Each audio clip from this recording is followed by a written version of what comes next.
Presenting the classics of Sam P. Chaladurai.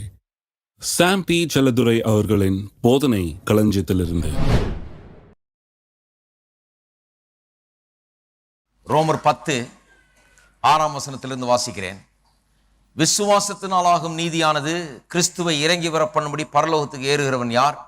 அல்லது கிறிஸ்துவை மரித்தோரிலிருந்து ஏறி வர பண்ணும்படி பாதாளத்துக்கு இறங்குகிறவன் யார் என்று உன் உள்ளத்திலே சொல்லாதிருப்பாயாக என்று சொல்லுகிறது மன்றி, இந்த வார்த்தை உனக்கு சமீபமாய் உன் வாயிலும் உன் இருதயத்திலும் இருக்கிறது என்றும் சொல்லுகிறது. இந்த வார்த்தை நாங்கள் பிரசங்கிக்கிற விசுவாசத்தின் வார்த்தையே. என்னவென்றால், கர்த்தராகிய இயேசுவை நீ உன் வாயினாலே அறிக்கையிட்டு தேவன் அவரை மரித்தோரிலிருந்து எழுப்பினார் என்று உன் இருதயத்திலே விசுவாசித்தால் ரட்சிக்கப்படுவாய். நீதி உண்டாக இருதயத்திலே விசுவாசிக்கப்படும், ரட்சிப்புண்டாக வாயினாலே அறிக்கை பண்ணப்படும். நமக்கு வார்த்தை கொடுக்கப்பட்டிருக்கிறது. அந்த வார்த்தை நம்முடைய வாயிலும் நம்முடைய இருதயத்திலும் இருக்கிறதாம். முதல்ல வாயிலன்னு சொல்லியிருக்கோம், அப்புறம் இருதயம். அதான் ஏன் விளக்கணும் போன வாரம். ஏன் வாயில? முதல்ல வாயில இருந்தால் தான் உள்ளத்துல போகும், அப்புறம் இருதயத்தில் இருந்தால் தான் திரும்ப வாய்க்கு வரும். ஆகவே தான் வாயிலன்னு முதல்ல சொல்லிடுது. வாய் தான் ரூட் உள்ள போறதுக்கு. அப்ப வாயிலும் இருதயத்திலும் இருக்கிறது. அதாவது வாயில வார்த்தையை வைத்தா தான் இருதயத்துக்குள்ள போகும்ங்கிறத பேசினேன். இன்றைக்கு முக்கியமா உள்ளத்தில் இருக்கிற அந்த வார்த்தைகள் எப்படி வாயின் மூலமாக பேசப்பட வேண்டும், எப்படி காரியங்கள் நடக்க வேண்டும் என்று உங்களுக்கு விவரித்து காண்பிக்க விரும்புகிறேன். பாருங்க, முதலாவது காரியம் என்னன்னா, மனுஷனை தேவன் சில காரியங்களை தெரிந்து கொள்ளக்கூடிய ஆற்றல் மட்டுமல்ல, தெரிந்து கொள்ளக்கூடிய உரிமையும் உடையவனாக தேவன் உண்டாக்கி இருக்கிறார்.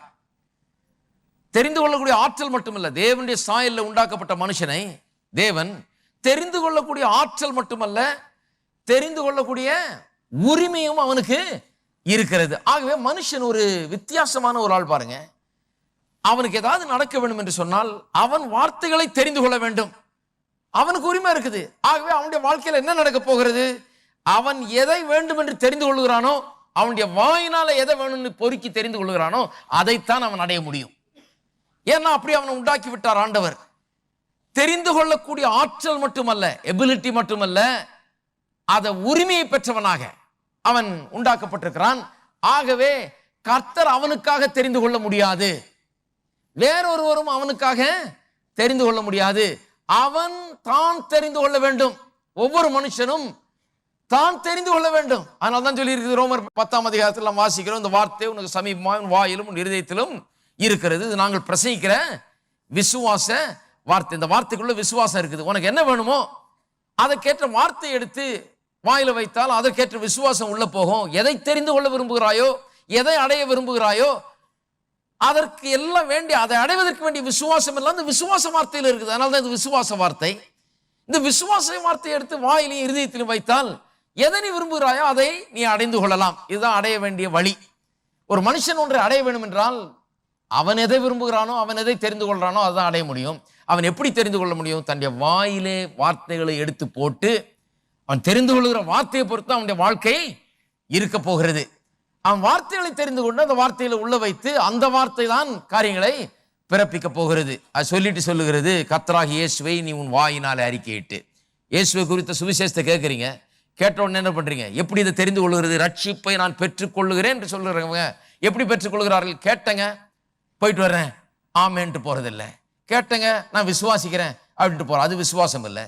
கேட்டவர்கள் என்ன பண்ணும்? இயேசுவை உன் வாயினாலே அறிக்கையிட்டு அவரை மரித்தோரிலிருந்து எழுப்பினார் என்று உன் இருதயத்திலே விசுவாசித்தால் ரட்சிக்கப்படுவாய். நீதி உண்டாக இருதயத்திலே விசுவாசிக்கப்படும், ரட்சிப்புண்டாக வாயினாலே அறிக்கை பண்ணப்படும். அப்ப ஒருவன் ரட்சிப்பை கூட என்ன பண்ணணும்? கர்த்தர் கொண்டு அவனுக்கு திணிக்கிறது இல்லை, அவனுக்கு அப்படியே ரட்சிப்பை உண்டு பண்ணிடுறது இல்லை, ஏற்படுத்தி வைத்திருக்கிறார். அவன் அதை எடுத்துக்கொள்ள வேண்டும் என்றால் அவன் என்ன பண்ணணும்? வந்து வாயினாலே இயேசுவை அறிக்கை செய்வனும். கேட்டு இயேசுவை குறித்து கேள்விப்படுறான், வாயினால் அறிக்கை செய்வனும், இருதயத்தில் விசுவாசிக்கணும். இப்படிதான் எல்லாவற்றையும் அவன் அடைய முடியும். ஆக முதலாவது பாயிண்ட் என்ன? தேவன் மனுஷனை தெரிந்து கொள்ளக்கூடிய ஆற்றல் மட்டுமல்ல, தெரிந்து கொள்ளக்கூடிய உரிமையும் உடையவனாய் உண்டாக்கி இருக்கிறார். ஆகவே அவனுடைய வாழ்க்கையிலே அவன் எதை தெரிந்து கொள்கிறானோ, அவன் வார்த்தையின் மூலமாக எதை தெரிந்து கொள்கிறானோ அதைத்தான் அவன் அடைய போகிறான். இதை நான் எடுத்து காண்பிக்கிறேன். நீங்க வாஸ்தவம் அல்லவா? ரோமர் 10 இந்த வார்த்தை உனக்கு சமீபமாக வாயிலும் இருதயத்தில் இருக்குதுன்னு, அது அப்படியே பழைய ஏற்பாட்டிலிருந்து எடுக்கப்பட்ட வசனங்கள். உபாகமம் 30 திருப்போம். உபாகமம் 30 பழைய ஏற்பாட்டிலிருந்து வர்ற வசனங்கள். அப்படியே அதை அப்படியே மேற்கோள் காட்டுகிறார் அப்போஸ்தலனாகிய பவுல். புதுசா ஒன்றும் ஒரு வசனம் பேசலைங்க. பழைய ஏற்பாட்டில் ஏற்கனவே இருக்குது. ஏனென்றால் இது இந்த பிரின்சிபல் அங்கிருந்தே இருக்குது. விசுவாச கோட்பாடுகள் என்கிறது ஆதியாகமத்திலிருந்தே இருக்குது. அதனால்தான் ஆதியாகமம் 1ஆம் அதிகாரத்திலே சொன்னேன், அவர் என்ன சொன்னாரோ அப்படியே ஆயிற்று. அந்த கோட்பாடு தான் அப்படியே வந்துகிட்டு இருக்குது பாருங்க. அதான் விசுவாசத்தின் தேவன், விசுவாசத்தின் மக்கள் எல்லாமே விசுவாசத்தினால தான் உண்டாகிறது. அப்ப பாருங்க, உலகங்களை தம்முடைய வார்த்தையினால் உண்டாக்கினாராம். அப்போ நாம் இருக்க போகிற உலகம் நம்முடைய வார்த்தையினால் தான் உண்டாக போகிறது. அதான் பிரின்சிபல். அது பழைய ஏற்பாட்டிலையும் இருக்குது, புதிய ஏற்பாட்டிலையும் இருக்குது. அப்ப பவுல் பழைய ஏற்பாட்டிலிருந்து மேற்கோள் காட்டுகிறார்.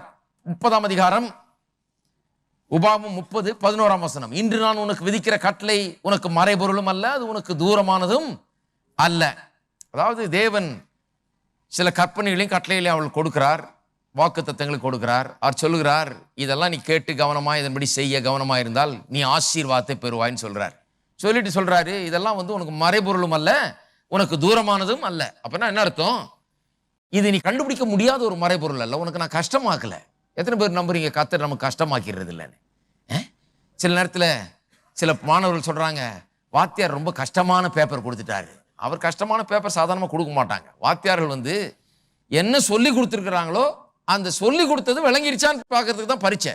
எவ்வளோ கஷ்டமாக்கணுமோ ஆக்கிடுவோம் அப்படின்றதுக்கு இல்லை பரீட்சை.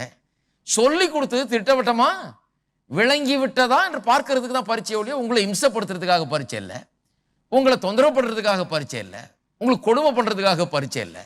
ஆனால் மாணவர்களுக்கு பாருங்க, சரியா சில நேரத்தில் படித்து சரியா சில நேரத்தில் விளங்காமல் இருக்கிறதுனால அவங்க என்ன நினைக்கிறாங்க, ரொம்ப கஷ்டமாக்கிட்டார். கஷ்டமாக்குறது இல்லை, சொல்லி கொடுத்தது தான் கேட்குறாரு, விளங்கிடுச்சான்னு பார்க்குறாரு. இப்போ அப்போ ஒரு சாதாரண வாத்தியார் கூட பாருங்க, அவர் வேணும்னே உங்களை துன்பப்படுத்துறது இல்லை. பரீட்சையை கொடுத்து பரீட்சை நீங்கள் கற்றுக்கிட்டீங்களான்றதை பார்க்கறதுக்கு தான். தேவாதி தேவன் கர்த்தாதி கர்த்தன் வாத்தியாரோட ரொம்ப நல்லவர். அவர் என்ன சொல்றாரு, உனக்கு மறைபொருளா வைக்கலப்பா, நான் ரொம்ப ஈஸியா வச்சிருக்கேன், ரொம்ப தூரத்திலையும் வைக்கல, உனக்கு மறைச்சும் வைக்கல, நீ தேடி தேடி கண்டுபிடி பார்க்கலாம், இதை நீ அடைஞ்சிறியா பார்க்கலாம். எனக்கு ஞாபகம் இருக்கு, அந்த காலத்தில் ஒரு பிரசங்கியா சொன்னாரு, அது பெற்றுக்கொள்றதுன்னா அவ்வளவு ஈஸியா, நீ பெற்றுக்கொள்ளியாக்கும், நாங்கெல்லாம் அடியேன் 15 வருஷமா இதை பெரும்படியாக காத்து கொண்டிருக்கிறேன் அடியேன், நீ பெற்றுக்கொள்வாயா அப்படிங்கிறாரு. இல்ல அப்படிலாம் ஒண்ணு கிடையாது, ரொம்ப ஈஸி. அது சொல்றாரு, மறைபொருளும் இல்லை, அது உனக்கு தூரமாயும் வைக்கல, 8வது தூரத்திலையும் வைக்கல, நீ கண்டுபிடிக்க முடியாத மறைபொருளாகவும் வைக்கல, ரொம்ப வெளிப்படையா வச்சிருக்கிறேன், உனக்கு சிம்பிளா சொல்லித்தரேன், எப்படி இந்த வாக்கு தத்தங்களை நீ எடுத்து சொந்தமாக்கி கொள்ளலான்னு உனக்கு எளிமையான முறையில் காண்பிக்கிறேன்னு சொல்றாரு. அதான் அதனுடைய அர்த்தம். வசனத்தை வாசிக்கும் போது கவனிக்கணும் என்ன சொல்லுதுன்னு. மறைபொருளும் அல்ல, அது உனக்கு தூரமானதும் அல்ல, இவ்வளவு ஆசீர்வாதமும் வச்சுட்டு சொல்றாரு, இது ரொம்ப கிட்ட இருக்குப்பா, ஈஸியா அதை எடுத்துக்கலாம், நீ இது மறைஞ்சு இல்லை, இது ஒன்றும் உனக்கு எதுவுமே மறைஞ்சு ஒழிக்கப்பட்டதல்ல, துரிதமா ரொம்ப சுலபமா நீ இதை சொந்தமாக்கி கொள்ளலாம், எல்லா ஆசீர்வாதத்தையும் சொந்தமாக்கி கொள்ளலாம், செழிப்பை சொந்தமாக்கி கொள்ளலாம், சுகத்தை சொந்தமாக்கி கொள்ளலாம், வெற்றியை சொந்தமாக்கி கொள்ளலாம், எல்லாத்தையும் நீ சொந்தமாக்கி கொள்ளலாம், ரொம்ப சுலபம். காமிக்கிறேங்கிறார். எப்படி காமிக்கிறார் பாருங்க. நாங்கள் அதை கேட்டு அதன்படி செய்யும் பொருட்டு எங்கள் நிமித்தம் வானத்துக்கு ஏறி அதை கொண்டு வருகிறவன் யார் என்று நீ சொல்லத்தக்கதாக அது வானத்தில் உள்ளதும் அல்ல. இவங்க அப்படி சொல்லுவாங்கன்னு தெரியும் அவருக்கு. கர்த்தர் அப்படி சொல்லிட்டாருங்க, சொல்லுவாங்கன்னு தெரியும். இன்னைக்கு சொல்லிட்டு இருக்கிறாங்க கிறிஸ்தவ உலகத்தில். என்ன சொல்றாங்க, ஆசீர்வாதங்கள் எல்லாம் நமக்கு பரலோகத்திலே நமக்கு கிடைக்கும் சொல்றாங்களா இல்லையா? அதுதான் இங்க சொல்லாதேன்னு இருக்குது. பரலோகத்தில் இருக்கிறது அதெல்லாம், அதை யார் கொண்டு வருகிறது? கொண்டு வரதுக்கு யாரும் இல்லை, அதனால நான் போய் தான் அதை அடையணும். ஆகவே என்னுடைய கண்ணீர் எப்ப துடைக்கப்படும்? இப்ப துடைக்கப்படாது. செத்து பரலோகம் போன பிறகுதான் அது அங்கே துடைக்கப்படும். தேவை எப்ப சந்திக்கப்படும்? இப்போ சந்திக்கப்படாது, அங்க போன பிறகுதான் சந்திக்கப்படும். பசி என்னைக்கு தீரும்? இப்ப தீராது. இங்க பசி தான், இங்க பட்டினி தான், இங்க துன்பம் தான், இங்க கஷ்டம் தான். பரலோகம் போன பிறகு உனக்கு எல்லா தேவைகளும் சந்திக்கப்படும். காசு எப்ப கிடைக்கும்? பரலோகம் போன பிறகு நீ தங்க வீதியிலே நடப்பாய். இதுதான் பாருங்க, வாழ்நாள் முழுக்க நாங்கெல்லாம் கேட்டது இதுதான். பரலோகம் போன பிறகு உனக்கு எல்லாம் உண்டாகும். இங்க உனக்கு ஒண்ணும் கிடையாது, பரலோகத்திலே உனக்கு உண்டாகும். பரலோகம் பரலோகம் பரலோகம்ட்டு. அதனாலதான் பாருங்க, நிறைய கிறிஸ்தவங்க அந்த காலத்துல வெறும் பரலோக பாட்டு தான் பாடினாங்க. ஏன்னா பரலோகத்துல தானே எல்லாம் இருக்குது. அப்ப பரலோகம் போக வேணும் என்ற லட்சியம் தான் பெரிய லட்சியம் ஆயிடுச்சு ஒழிய இந்த பூலோகத்துல நல்லா வாழ வேணும், கர்த்தருக்கா சாட்சியா இருக்கணும்ன்ற அந்த லட்சியம் எல்லாம் இந்த பூலோக வாழ்க்கை எதுக்கு? போகிறேன் அடியேன் அப்படிங்கிற வாழ்க்கை தான் அவங்களுக்கு பெருசாயிடுச்சு. அதனால எல்லா பாட்டுமே பரலோகம் பரலோகம் பரலோகம்ன்றது. அமெரிக்காவில் அந்த காலத்துல அடிமைகள் இருந்தாங்க பாருங்க. நான் சொல்றது 200-300 வருஷத்துக்கு முன்னால அடிமைகள் இருந்தாங்க. அவங்க அடிமைகள் இருந்தப்ப இந்த நீக்ரோ ஸ்பிரிச்சுவல்ஸ்னு பாடல்கள் இருக்கு, ரொம்ப அருமையா இருக்கும். இந்த நீக்ரோக்கள் நல்லா பாடுவாங்க பாருங்க. கருப்பு இனத்தை சேர்ந்த ஆப்பிரிக்க இனத்தை சேர்ந்த மக்கள் ரொம்ப அருமையா பாடுவாங்க. அவங்களுக்கு அவர் தனி ஒரு கிருபை ஆண்டவர் கொடுத்துருக்காரு. பாடினா அப்படியே கேட்டுக்கிட்டே இருக்கலாம் நாள் முழுக்க. அப்பேற்பட்ட பாடகர்கள். அவங்க வந்து சில பாட்டுங்க எழுதினாங்க. அவங்க பாடல்லாம் பார்த்தீங்கன்னா, இந்த வாழ்க்கை எனக்கு வேண்டாம், இந்த உலகம் எனக்கு வேண்டாம், இங்கே ஒன்று வேண்டாம், சீக்கிரம் நான் மேலே போகிறேன், இதே தான் பாட்டு பாருங்க. அவங்க ஏன் அப்படி எழுதுனாங்கன்னா, அடிமைத்தனத்தில் கிடந்தாங்க. அவங்கள போட்டு மற்றவங்க அடித்து உழைச்சி வேலையை வாங்கி விலைக்கு விற்று ஆட்களை, தாயை எங்கே விற்கிறது, தகப்பனை அந்த ஊரில் விற்கிறது, பிள்ளையை தூக்கிட்டு போய் இன்னொரு 4 இடத்துல 4 பிள்ளையை வித்துடுறது. அவன் எவ்வளோ கஷ்டப்பட்டிருப்பான் பாருங்க. அவ்வளோ கஷ்டத்தில் அவனுக்கு பார்த்தான், எங்கடா நமக்கு இன்பம் வரப்போகுது, எங்கே நமக்கு சந்தோஷம் கிடைக்க போகுது. யாரோ சொன்னாங்க, பரலோகம் போனால் உனக்கு இந்த தொல்லைகள் எல்லாம் தீரும்னு. அவன் சொல்லிட்டான், நான் பரலோகம் போக வேண்டும், அங்கே தான் என் பிள்ளைய பார்க்க முடியும், அங்கே தான் என் பொண்டாட்டியை பார்க்க முடியும், அங்கே தான் என்னுடைய குடும்பத்தை நான் காண முடியும், அங்கே தான் எனக்கு சந்தோஷம், அங்கே தான் எனக்கு இந்த அடி உதையிலேருந்து நிம்மதி, அங்கே தான் அடிமைத்தனம் எனக்கு நீங்குன்னு சொல்லி அப்படி பாடல்கள் எழுதிட்டான். இன்னைக்கு நாம் என்ன பண்ணுறோம், யாரும் அடிமைத்தனத்தில் கிடையாது பாருங்க. ஆனால் அந்த பாடலை தான் பாடிட்டு இருக்கிறோம் நிறைய பேர். நிறைய பாடல்கள் வந்து எகிப்தில் இருந்த இஸ்ரவேலர்கள் வந்து புது பாட்டு கற்றுக்க வேண்டியதா போச்சு. அதனால தான் புது பாடலில் பாடுகள்னு சொல்கிறாரு. ஏன்னா அந்த பழைய பாடல் வேணாப்பா, அங்கே இருந்துக்கிட்டு நீ வந்து செங்கற்சூளையில் அழுதுகிட்டே பாடின பாடலாம் இங்கே பார்த்து பாடாத. இப்போ செங்கற்சூளையில் இல்லை, நீ பாலும் தேனும் ஓடுகிற தேசத்துக்கு வந்து கொண்டிருக்கிற. அதனால அந்த பாடலாம் விட்டுட்டு வேற மாதிரி பாடல பாடு. ஒருத்தர் கேட்குறாரு, உங்கள் பாட்டே ஒரு தினுசா இருக்குதுன்னு. ஆமாம், நாங்கள் வேற தினுசான ஆட்கள். ஏன்னா நாங்கள் வந்து அடிமைத்தனத்தில் இல்லை, நாங்கள் வந்து கட்டப்பட்டு இல்லை, நாங்கள் ஒன்றுமில்லாதவர்கள் அல்ல, நாங்கள் வந்து பிசாசின் அடிமைத்தனத்திலும் இல்லை, பாவத்தின் அடிமைத்தனத்திலும் இல்லை, விடுவிக்கப்பட்ட மக்கள். ஆகவே எங்கள் பாடல்கள் எல்லாம் அதை குறித்ததாக இருக்கிறது. இந்த உலக வாழ்க்கையில வெற்றி, இந்த உலக வாழ்க்கையில சுகம், இந்த உலக வாழ்க்கையில ஜெயம், இந்த உலக வாழ்க்கையில மேன்மை, இந்த உலக வாழ்க்கையில ஆசீர்வாதம், இங்க எல்லாம் செஞ்சு முடிச்சுட்டு ஆண்டவருக்காக செய்ய வேண்டியதெல்லாம் செஞ்சுட்டு தான் அங்க போறேன். அங்க போறதுக்கு ஒன்றும் அவசரம் இல்லை. அவசரமா இருந்தா அவரே கூட்டு போயிருப்பாரு. ஏன் இங்க விட்டுட்டு போயிட்டு நான் போறேன் நீ இங்க ஏன்னு ஏன் சொன்னாரு? நிறைய பேருக்கு எல்லாம் விளங்கல பாருங்க. எல்லாம் ஆண் பார்த்துட்டு தான் அவர் மேல போகும்போது நம்மளும் போலாமான்னு. தேவதூதன் சொல்றாரு, பார்க்காத போகலாம், போய் வேலையை பாரு. அவர் எப்படி போனாரோ அப்படியே திரும்பி வருவார். திரும்பி வர வரைக்கும் நீ போய் உன் வேலையை பாருன்னு நினைச்சான். அப்ப நாங்க போக முடியாதுங்களா? இல்ல, அவர் போறாரு, பார்த்தாச்சு, முடிஞ்சது, கதை முடிஞ்சு, நீ போய் எருசலேம்ல போய் அங்க காத்திரு, பரிசுத்தாவியானவர் வந்து இறங்குவாரு, பரிசுத்தாவி ஊற்றப்படும். அதன் பிறகு உலகமெங்கும் சாட்சி சொல்லணும், உலகமெங்கும் சுவிசேஷத்தை அறிவிக்கணும். இவ்வளவு பெரிய வேலை இருக்குது. சகல சிருஷ்டிகளும் அதை கேள்விப்படணும், எல்லா மக்களும் அதை ரட்சிக்கப்படணும், எல்லா மக்களும் ஆண்டவரிடத்துல திரும்பணும். இதெல்லாம் விட்டு போட்டு நான் பரலோகம் போறேன்னா ஏன்னா பரலோகத்துல தான் எல்லாம் வைக்கப்பட்டிருக்கிறது. அங்க போய் ஏறி வர்றதுக்கு இறங்கி வர்றதுக்கு ஆள் இல்லை, எடுத்துட்டு வர்றதுக்கு ஆள் இல்லை. அதனால நான் போய் அதை பெற்றுக்கொள்றேன்னு நினைக்கிறாங்க. சொல்லிட்டு தான் இருக்கிறாங்க. அதை பாருங்க. அதன் நிமித்தம் 13 நாங்கள் அதை கேட்டு அதன்படி செய்யும் பொருட்டு எங்கள் நிமித்தம் சமுத்திரத்தை கடந்து அதை கொண்டு வருகிறவன் யார் என்று நீ சொல்லத்தக்கதாக அது சமுத்திரத்துக்கு அப்புறத்தில் உள்ளதும் அல்ல. ரொம்ப கஷ்டமானது, ரொம்ப தூரத்தில் இல்லைன்றார். இதெல்லாம் ஈஸியா பெற்றுக்கொள்ளலாம் கர்த்தருடைய வாக்கு தத்தங்களை. எத்தனை பேர் விசுவாசிக்கிறீங்க? கர்த்தருடைய வாக்கு தத்தங்களை சுலபமாய் சொந்தமாக்கி கொள்ளலாம். அதை தான் இங்க போதிக்கிறதுல இருக்கிறேன் நான். கர்த்தர் என்ன வாக்கு பண்ணியிருக்கிறாரோ அதையெல்லாம் சுலபமா, ரொம்ப ஈஸி. அதனால தான் நான் இங்க போதிக்கிற விதம் வந்து சின்ன குழந்தை கூட விளங்கணும், அந்த விதத்தில் போதிக்கிறேன். ஏன்னா சுலபமாக்க விரும்புகிறேன். இருக்கிற கஷ்டத்தை கூட இன்னும் கொஞ்சம் சுலபமாக்கணும். அதுக்கு தான் பிரசங்கியார், இன்னும் கஷ்டமாக்குறதுக்கு இல்லை. பாருங்க, நீ அந்த வார்த்தையின்படியே செய்யும் பொருட்டு அது உனக்கு மிகவும் சமீபமாய் உன் வாயிலும் உன் இருதயத்திலும் இருக்கிறது.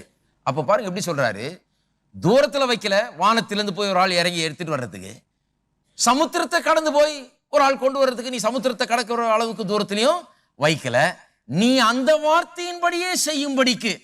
அப்ப நான் கேட்கிறேன், ஆசீர்வாதங்கள் எல்லாம் எங்க வச்சுட்டாரு? வார்த்தையில வச்சுட்டாரு, வாக்கு தத்தங்கள்ல வச்சுட்டாரு, வார்த்தையில வச்சுட்டாரு. அப்ப சொல்றாரு, நீ அதை அடையணும்னா அந்த வார்த்தையின்படியே செஞ்சாதான் அதை அடைய போற.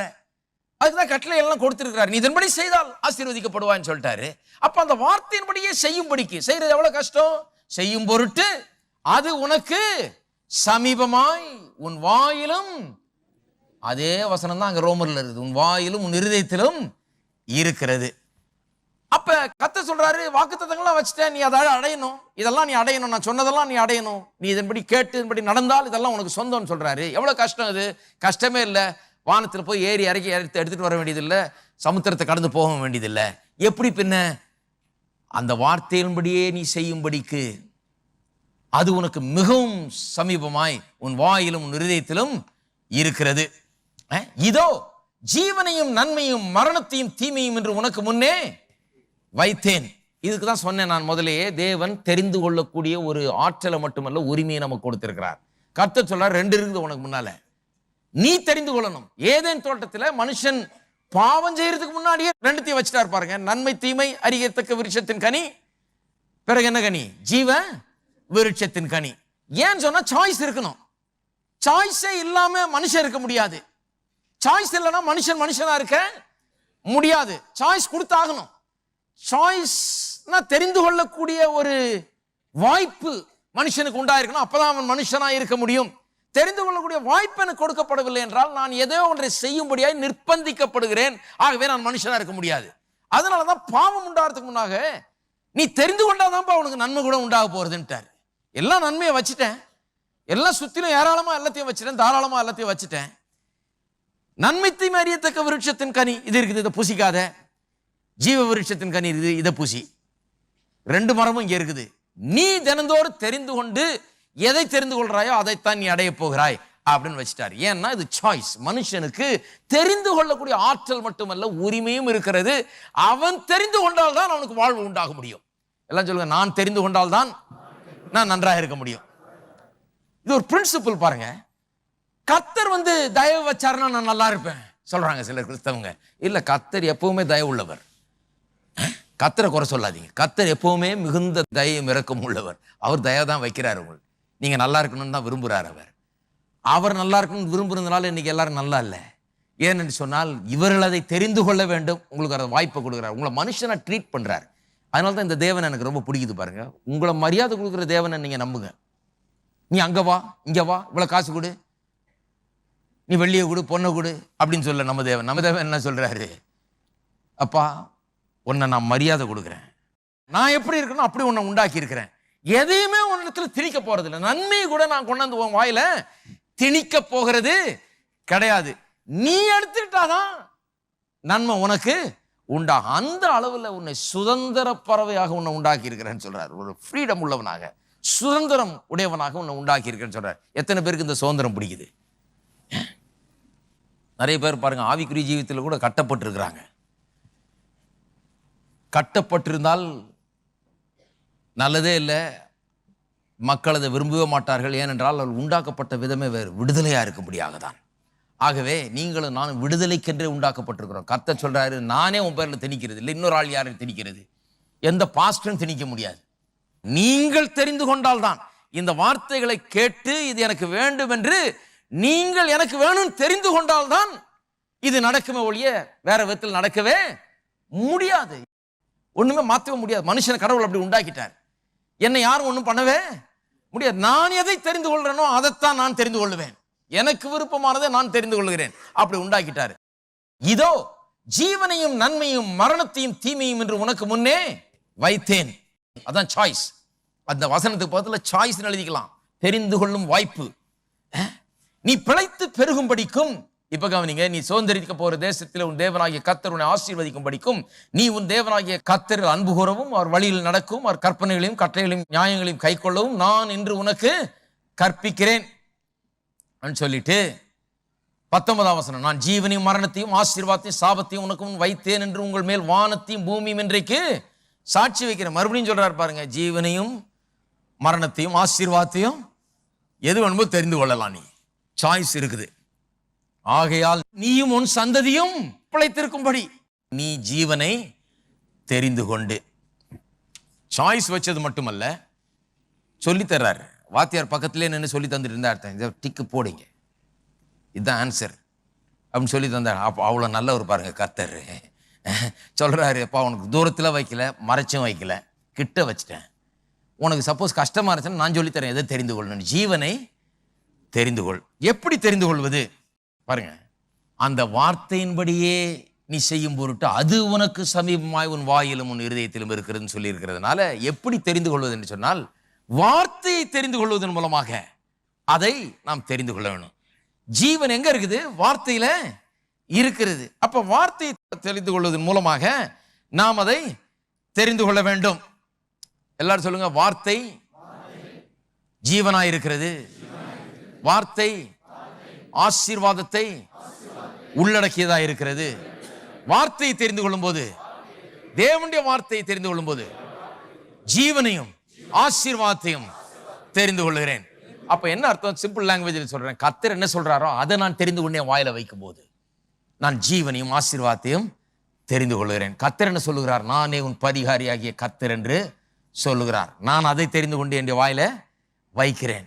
கர்த்தர் என்ன சொல்லுகிறார்? ஐஸ்வர்யத்தை சம்பாதிக்க பலனை கொடுக்கிறவர் அவரேன்னு சொல்லுகிறார். அதை தெரிந்து கொண்டு என் வாயில வைக்கிறேன். இல்லைங்க, நான் ஏழை குடும்பத்தில் பிறந்து ஒரு ஏழை கிராமத்தில் வளர்ந்து நான் படிப்பறிவு இல்லாத ஒரு குடும்பத்தில் பிறந்து நான் வந்திருக்கிறேன். அது கர்த்தர் வைக்கல.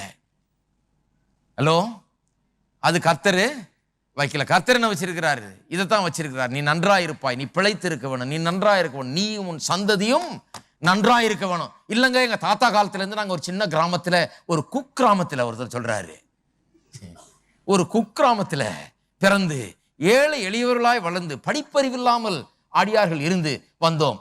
அதையா கர்த்தர் வச்சாரு? கர்த்தர் அதை வைக்கல. கர்த்தர் என்ன சொல்றாரு? உனக்கு என்ன வச்சிருக்கிற? நீயும் உன் சந்ததியும். உங்க தாத்தா பற்றி பேசாது. இப்ப ஹலோ, தாத்தா விட்டுட்டாரு, அதை பிடிக்கல, நீயாவது பிடித்துக்கொள்றாரு. இப்ப ஆரம்பிச்சு நீயும் உன் சந்ததியும் பிழைத்திரும்படி எல்லாம் சொல்லுங்க. நானும் என் சந்ததியும் பிழைத்திருக்கும்படி. ஆகவே தாத்தா மாமா சித்தப்பா அதை பேசிட்டு இருக்காதீங்க. நானும் என் சந்ததியும் பிழைத்திருக்கும்படி. பேக்லயே போவாதீங்க, ஃபார்வர்ட்ல போங்க. பின்னாடியே போயிட்டு இருக்காதீங்க, முன்னாடி போங்க. எங்க ஊர்ல அப்படிங்க, எங்க ஜாதி இப்படிங்க, எங்க கிராமம் அப்படிங்க. இல்லைங்க, இது இப்படி.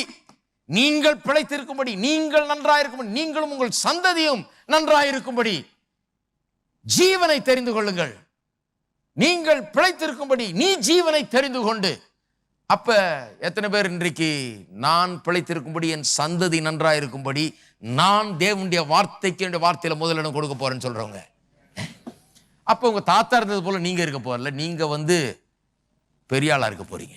ஏனென்று சொன்னால் நீங்கள் பிழைத்திருப்பீர்கள். பிழைத்திருப்பீங்கன்னா ஏதோ பொழைச்சிக்குவீங்கன்னு அர்த்தம் இல்ல, வாழ்ந்திருப்பீர்கள், எல்லாவற்றிலும் நிறைவை பெற்றிருப்பீர்கள் என்று அர்த்தம்.